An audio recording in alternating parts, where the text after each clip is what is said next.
Alors, distingués invités de la table d'honneur, mesdames et messieurs, je tiens à vous saluer d'entrée de jeu. Merci de m'avoir invité aujourd'hui à cet événement qui me permet de vous rencontrer, certains d'entre vous, pour la première fois depuis mon entrée en fonction comme ministre de l'Énergie et des Ressources naturelles. Bien que j'ai eu l'occasion de vous rencontrer, plusieurs d'entre vous déjà, certains visages sont familiers, mais merci pour l'invitation.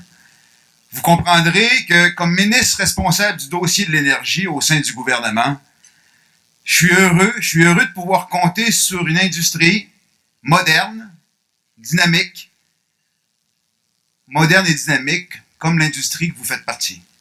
Aujourd'hui, j'aimerais vous parler de ma vision concernant le rôle central que doit jouer l'industrie de l'énergie renouvelable dans la transition énergétique au Québec. Parlons d'abord et avant tout de l'hydroélectricité. Dans un contexte où plusieurs marchés se sont fixés d'importantes cibles de réduction de gaz à effet de serre, le Québec est extrêmement bien positionné pour offrir une énergie renouvelable à un coût compétitif. Une énergie qui répond à une demande de plus en plus soutenue des marchés d'exportation pour de l'énergie propre.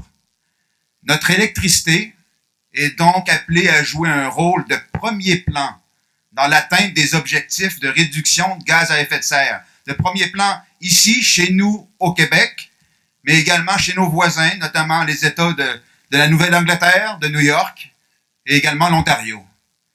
Le premier ministre l'a bien exprimé sur plusieurs tribunes. Le Québec est bien positionné pour devenir la batterie du nord-est de l'Amérique. L'objectif est clair. En plus de contribuer à la diminution des émissions de CO2, nos exportations constituent une source importante de revenus pour le Québec. C'est sans doute le meilleur exemple qui illustre comment l'énergie renouvelable peut jouer un rôle majeur dans le développement économique du Québec. À titre d'exemple, uniquement en 2017, la vente à l'exportation d'électricité d'Hydro-Québec a représenté sur le chiffre d'affaires 17%. Toutefois, elle a généré plus de 27% du profit de la société d'État. On parle d'une somme de 787 millions de dollars, ce qui est considérable pour notre économie. Même si le Québec est une des rares nations privilégiées qui peut compter sur une énergie propre pour répondre à une bonne partie de ses besoins énergétiques, il ne faut pas perdre de vue ici qu'actuellement, 40% de notre consommation énergétique est constituée de produits pétroliers. Dans le secteur des transports, les hydrocarbures représentent 97% de notre consommation, alors que dans le secteur industriel, un peu plus de 26%. Dans ces deux cas, il est clair que nous devrons réduire cette dépendance si l'on veut réussir notre transition. Parce qu'entre vous et moi, il n'y a pas 56 solutions pour assumer notre responsabilité collective de réduire nos émissions de gaz à effet de serre. Ça va inévitablement passer par notre façon de produire et de consommer notre énergie. Bon an, mal an, l'importation d'énergie fossile au Québec représente environ 10 milliards de dollars sur la balance commerciale actuelle du Québec. Alors, il est très facile d'imaginer, ça ne prend pas un comptable, de voir l'effet et l'impact de remplacer une partie de ces importations par de l'énergie renouvelable au Québec. La production d'énergie renouvelable, ici, chez nous, représente une occasion fantastique. À la fois pour nous libérer de notre trop grande dépendance envers les hydrocarbures, mais surtout pour devenir un chantier d'envergure pour le Québec. On doit le voir comme un super levier de développement économique.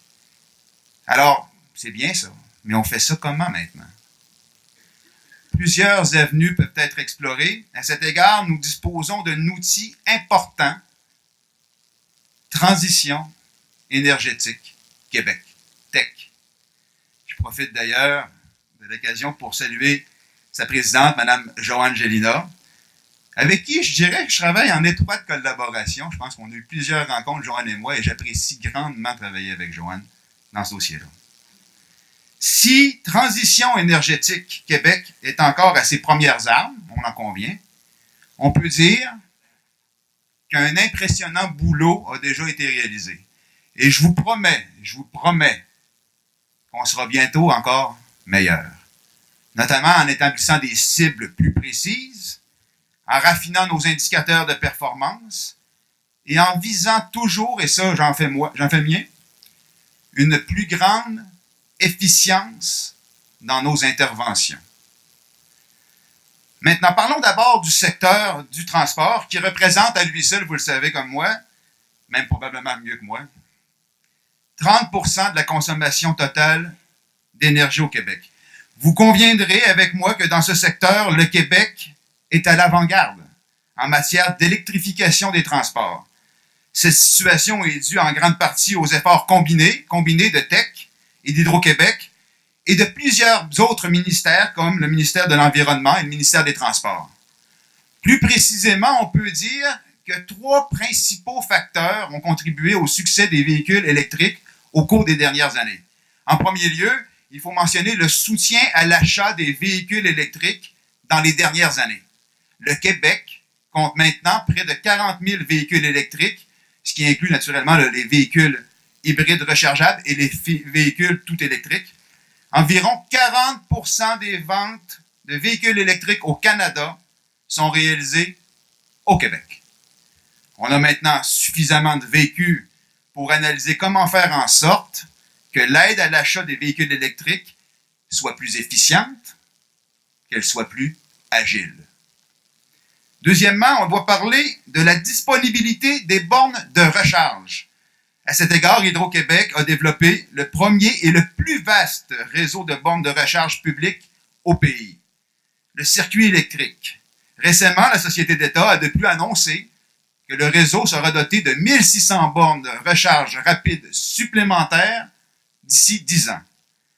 Et comme dernier élément, on ne peut pas nier que les constructeurs automobiles font partie de la donne. Année après année, ils améliorent constamment l'offre de voitures électriques, que ce soit en raison de l'éventail de modèles offerts, l'autonomie des batteries, les prix de vente de plus en plus compétitifs. Il n'y a pas de doute que l'électrification des transports est maintenant bien en marche au Québec et que ça va continuer. La conversion des transports à des sources d'énergie moins émettrices de GS ne s'arrête toutefois pas juste à l'électrification. Nous devons voir plus large et envisager toutes les options possibles.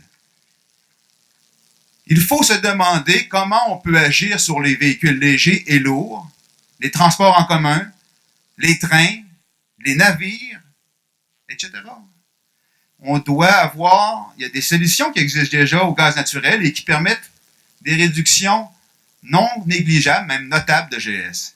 Il nous faut un inventaire de solutions et c'est pourquoi le plan directeur de TEC vise, par exemple, à faire une place croissante aux biocombustibles.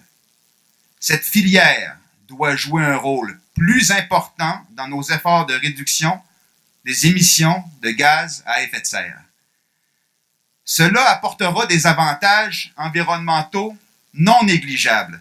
Ça va contribuer à la sécurité de nos approvisionnements énergétiques. La filière des biocombustibles est une avenue, ici on dit intéressante, très intéressante, plus qu'intéressante, pour le développement régional et économique au Québec. Une priorité, le développement régional et économique, une priorité, comme vous le savez, de notre gouvernement, clairement. En plus des programmes de TEC qui permettent de valoriser la filière des biocombustibles, notre gouvernement entend mettre en place des conditions facilitantes pour développer le marché au Québec pour cette forme d'énergie. Dans cette perspective, nous allons édicter très prochainement,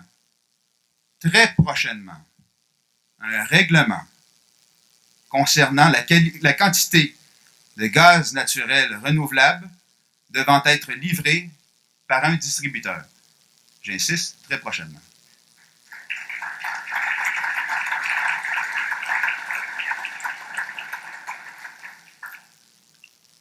très prochainement. Grâce à l'utilisation de ce dernier, les entreprises qui souhaitent offrir des produits respectant l'environnement peuvent réduire leur émission de GES. Ce règlement permettra de mettre à contribution des infrastructures de distribution pour accélérer la transition énergétique. Et bien sûr, nous souhaitons que le gaz naturel renouvelable qui sera injecté dans le réseau soit produit ici, au Québec. Par ailleurs, comme le secteur des transports est responsable de 43% des émissions de gaz à effet de serre au Québec, et le transport routier est responsable à lui seul de 34% des émissions de gaz à effet de serre, il ne faut pas s'arrêter en si bon chemin. Même si la consommation de carburant continuera à occuper une part importante pour le déplacement des personnes et des marchandises au cours des prochaines années, des prochaines décennies, voire même, non seulement nous pouvons, mais nous avons la responsabilité. Nous devons agir maintenant. C'est pourquoi, comme ministre de l'Énergie et des Ressources naturelles, je compte proposer la publication sous peu, aux fins de consultation, un projet de règlement concernant le volume minimal de carburant renouvelable dans l'essence et le carburant diesel. Il existe des règles et des sites d'utilisation de biocarburants dans plus de 60 pays dans le monde. Je vous donne aujourd'hui l'assurance que le Québec rejoindra le rang de ces nations.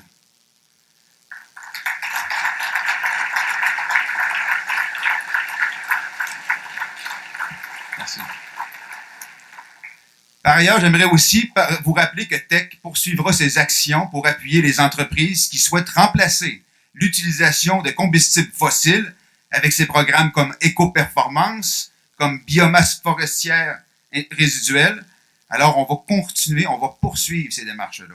Évidemment, avec ces mesures, je souhaite que les membres de l'ACPER y voient là une opportunité, et j'en doute pas que vous la voyez, de marché et qu'ils investissent au Québec pour produire des biocarburants. En travaillant ensemble, en travaillant conjointement, nous favoriserons une hausse de la production des biocombustibles au Québec et nous susciterons à la fois l'innovation et d'importants investissements dans plusieurs régions du Québec. Il me faut maintenant vous dire un mot sur la filière de l'hydrogène. Bon, certains, vous me direz, quel intérêt pour le Québec, qui possède effectivement en abondance de l'énergie renouvelable et de l'électricité. Pour utiliser une expression bien personnelle, quand je parle à mes équipes, je fais toujours « WIMPI ». Alors, le WIMPI, il est où? Mais le WIMPI, c'est que je vous répondrai, c'est grâce à son électricité fiable et peu coûteuse. Le Québec se positionne avantageusement, vous le savez bien, pour produire de l'hydrogène sans empreinte carbone par électrolyse de l'eau à partir d'hydroélectricité. J'y vois un possible levier de développement économique pour le Québec, ainsi qu'une réponse aux besoins des pays à la recherche de sources d'énergie leur permettant de réduire leurs émissions de GES. C'est pourquoi le ministère a entrepris, en collaboration avec Transition énergétique Québec et Hydro-Québec, des travaux pour mieux connaître le marché de l'hydrogène et les opportunités qu'il peut offrir cette filière, autant sous l'angle du développement économique que celui de la transition énergétique. C'est indissociable. Dans les prochains jours, nous mettrons sur pied un comité réunissant les experts du secteur. Ils feront réaliser une étude technico-économique sur les opportunités de la filière de l'hydrogène pour le Québec. Parlons maintenant également de l'énergie solaire.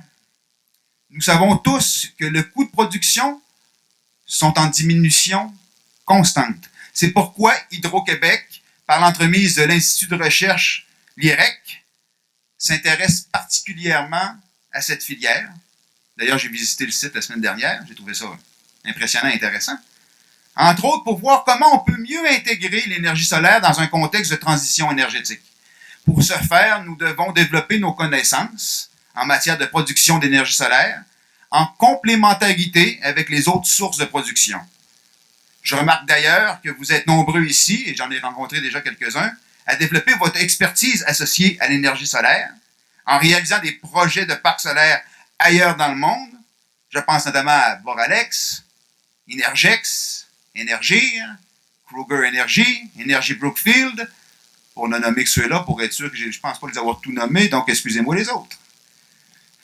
Alors, oui, c'est une filière qu'on doit regarder. Je ne veux pas passer sous silence la filière éolienne. La filière éolienne au Québec qui compte plusieurs entreprises dynamiques et a contribué à générer des retombées économiques pour plusieurs régions au Québec. Maintenant, les joueurs de l'industrie sont reconnus à l'échelle internationale et exportent leur savoir-faire partout dans le monde. Je n'ai pas besoin de vous rappeler que l'énergie éolienne a fait beaucoup parler d'elle avec le projet Apoyat. Même si nous sommes actuellement en situation de surplus énergétique, notre gouvernement a pris l'engagement que dès que nos besoins en énergie le justifieront, le prochain projet de production d'énergie qui sera mis en branle sera Apoyat et sera éolien.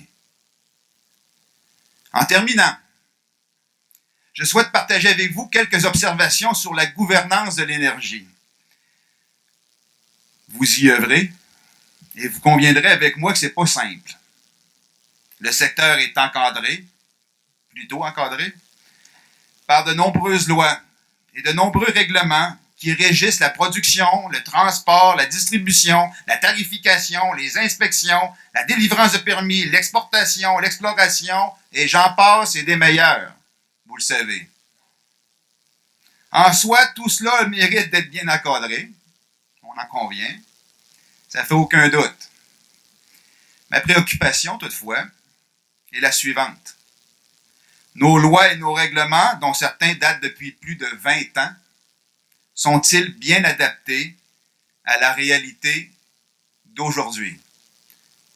Poser la question, c'est y répondre. Et sont-ils bien adaptés aussi au bouleversement du secteur de l'énergie? Votre réponse vaut la mienne.